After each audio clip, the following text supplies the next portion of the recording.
Kakinada cinema రోడ్లో గల సూర్యకళా మందిరంలో ఈ నెల 27వ తేదీ నుండి సెప్టెంబర్ 4వ తేదీ వరకు శ్రీరామ సమాజం ఆధ్వర్యంలో నిర్వహిస్తున్న 131వ గణపతి సంగీత హరికథ నాటక మహోత్సవాలు ఘనంగా నిర్వహిస్తున్నారు. అందులో భాగంగా 3వ రోజు కార్యక్రమంలో భాగంగా గుంటూరుకు చెందిన హరికథ భాగవతార్ ముప్పవరపు సింహాచల శాస్త్రి కథాగానం కార్యక్రమం జరిగింది. ముప్పవరపు సింహాచల శాస్త్రి కథాగానం చేయగా చెన్నైకి చెందిన జ్ఞానదేవ్ వయలిన్ పైన, కాకినాడకు చెందిన అనిపికొండ అనిల్ కుమార్ నిక్షిత్ మృదంగం పైన వాయిద్య సహకారం అందించారు.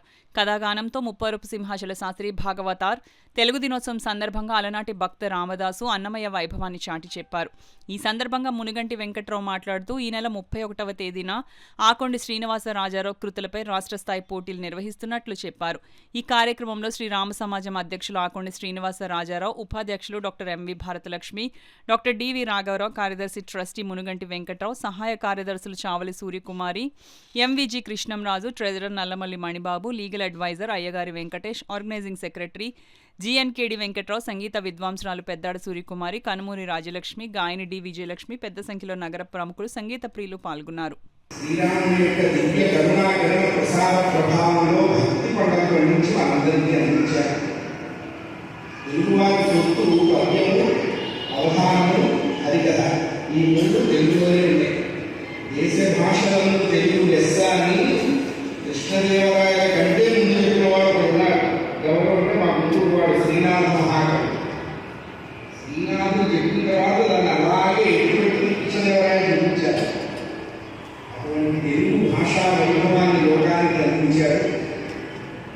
రామచంద్రమూర్తి యొక్క దివ్య అనుగ్రహంతో భాగవతాన్ని ఆంధ్రీకరించి మనకి ఇచ్చాడు మహానుభావుడు భక్త బోధన. తెలుగు భాష గొప్పతనం తెలియాలి అంటే భాగవతంలోకి దిగాలి. భాగవతం భాగవతం భాగవతం భాగవతం అంటే వచ్చే జన్మకైనా భాగవతం. భాగవతం భావగతం కావాలని చెప్తారు. అటువంటి భాగవతాన్ని తెలియించినటువంటి మహానుభావుడు భక్త బోధన గారు వాడు ఎలాగో తెలుగు భాష ఉత్సవాలు కాబట్టి నిజమైన ఉత్సవం మనం చేసుకుంటాం.